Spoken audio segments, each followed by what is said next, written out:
এইসব ঘোরাফেরা হয়ে গেছে, তো আমার বান্ধবীগুলো আসছে এখানে নতুন করে ধান গাড়ছে, তো তার জন্য এখানে।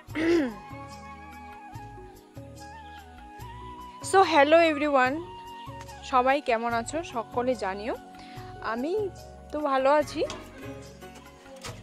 তাই জন্য নতুন একটা ভিডিও নিয়ে তোমাদের কাছে চলে এসেছি।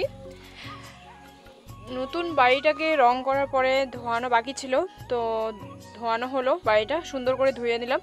আর এখন হচ্ছে এখানে যে আমাদের পেছন দিকে মানে ঘরের পেছন দিকে একটা কুলের গাছ ছিল, তো শুনেছি নাকি যে বাড়িতে কুলের গাছ রাখতে নেই, এইগুলো জিনিস ভালো নয় আর কি, অনেক কিছু নিয়ম আছে, তো জানি না এইসব শুনেছি। এখন আজকে বহুদিন ধরেই শুনেছি, তারপরে ভাবলাম যে না, এই কুলের গাছটা আমাকে আর মানে ব্যাকওয়ার্ড জায়গার মধ্যেও আছে গাছটা, আর তার জন্য ভাবলাম যে না, এই গাছটা কেটে দিই। তো 200 টাকা দিয়ে গাছটা কাটা হলো, মানে অনেক মোটা হয়ে গেছিলো গাছটা, কাটতেও কষ্ট হয়েছে, আর 200 টাকা কম বেশি করে দিয়ে দিলাম আর কাটার জন্য।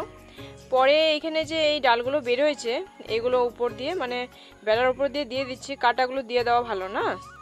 যেমন দেখবে অনেকের ওয়ালে আছে যে কাচের টুকরো বা কি বলে তার কাটা ওইভাবে দিয়ে রাখে, তো ওই হিসাবে আমি একটু দিয়ে রাখলাম ওইভাবে কাটাগুলো, সুন্দর করে সবগুলো সাইজ করে কাটছি। এখন এইগুলো কেটে আবার পাতাগুলো দেখতে পাচ্ছ, এই পাতাগুলো আমি এখন এখানে মানে আগুনে জ্বলাবো।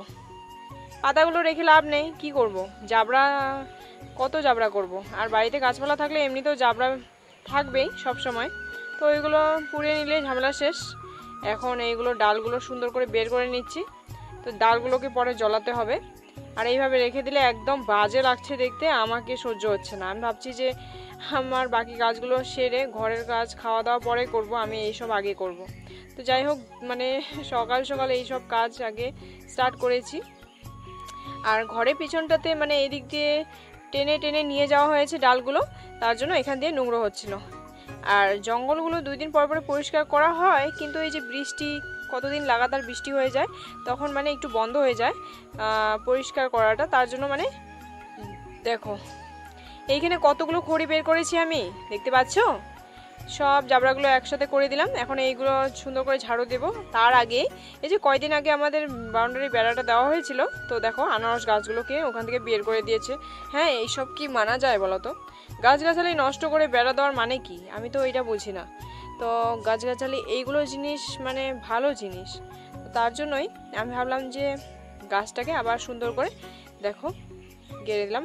আর এইখানে যে একটা দেখতে পাচ্ছ, এই বাঁশের টুকরাগুলো কঞ্চি করে আমি কেটে নিয়ে আসলাম, কেটে দাও দিয়ে কেটে নিয়ে আসার পরে এগুলোকে দেখো এখানে গুজিয়ে দিচ্ছি, কারণ এখানে কিনা গাছ মানে কিনে নেওয়া আনা হয়েছে, এগুলো কাঠের গাছ, তার জন্য আমি এটাকে ছাগলে যাতে মানে যতই বেড়া বাউন্ডারিতে দেওয়া হোক না কেন ছাগলগুলো ঢুকেই যায়, তো তার জন্য আমি এগুলো মানে সেফটি রাখছি আর কি।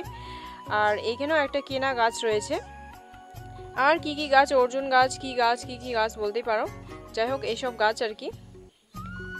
তারপরে এই যে এইভাবে লম্বা লম্বা করে যেগুলো লাঠি দিয়ে গোজা ছিল, লাঠিগুলো ছোট ছিল, তার জন্য আমি ভাবলাম যে একটু বড় বড় করে দেই, আর উপরে যেটা জিনিস থাকবে নেট থাকুক বা বস্তা দিয়ে দিই, তো যে কোনো একটা তো দেবো না, তো ওইসব দিয়ে দিলে মানে একটু লম্বা করে দেবো যাতে ছাগলে গাছটা খেতে না পারে, কারণ গাছটা তো একটু লম্বা হতে চলেছে, তো তার জন্য আমি এটা কেটে নেব, মাথাটা কেটে নিয়ে তারপরে আমি কিন্তু এটাকে সুন্দর করে এইভাবে দেখো সুন্দর করে দিয়ে দিচ্ছিলাম, একদম সুন্দর করে দিয়ে দিচ্ছিলাম।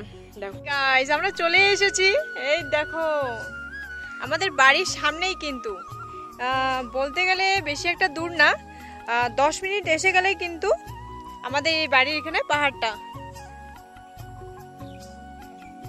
দেখেছো কি সুন্দর খেতে আলি বাঁধে রেখেছে,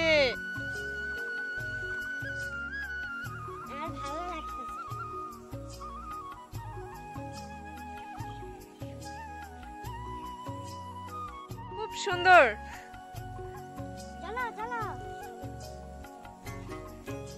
এইসব ঘোরাফেরা হয়ে গেছে, তো আমার বান্ধবীগুলো আসছে এখানে নতুন করে ধান গাড়ছে, তো তার জন্য এখানে আসছে, তো ওদের জন্য এখানে আসা, ওদের সাথে দেখা হয়ে গেল, তো এখন চলো বাড়ি চলে যাচ্ছি। ঠিক আছে, আবারও যদি আসি নেক্সট দিন, তো চলো তোমাদেরকে আবারও দেখাবো সুন্দর একটা সুন্দর দিনের সাথে সুন্দর একটা পাহাড়, কত সুন্দর, একদম রৌদ্র নেই, মিশমিশা একদম, কি সুন্দর দিনটা। তো চলো বন্ধুরা, আজকের ভিডিওটা আমি এখানেই শেষ করছি। আবারও দেখা হচ্ছে নেক্সট ব্লগে।